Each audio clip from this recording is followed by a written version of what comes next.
What are some common traps for SMEs when it comes to energy efficiency? How can you avoid them?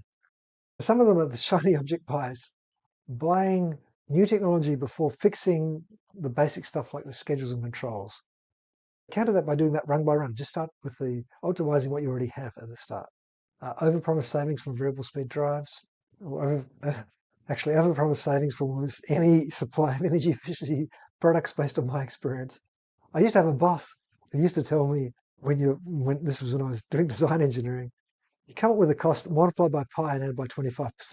When I look at many savings estimates from energy supplies of energy efficiency equipment, often I mentally in my head will just divide that number by pi, divide it by three and a bit to get what I expect might be the more realistic savings based on doing thorough measurement and verification.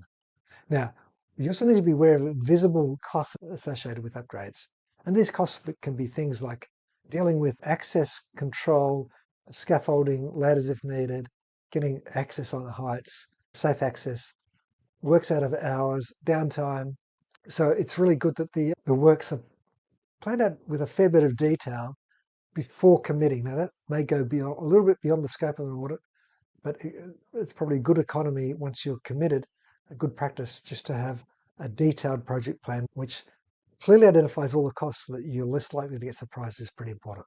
Then you can get problems also with savings leakage with, say, maybe if there's been some set point changes, the set points are overridden and you're losing the savings. So you can counter this with having maybe alarms or dashboards, having specific owners, giving people KPI responsibility for projects and ensuring that savings stay in place. Maybe having just a monthly meeting to discuss energy efficiency and where you're going and look at how you're tracking.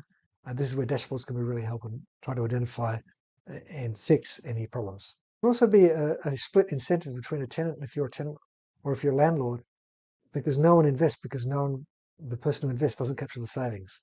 So in that case, you're a landlord, put in a green lease for your tenants, which incentivizes on a shared cost savings basis, and an IGEA auditor could help you draft that.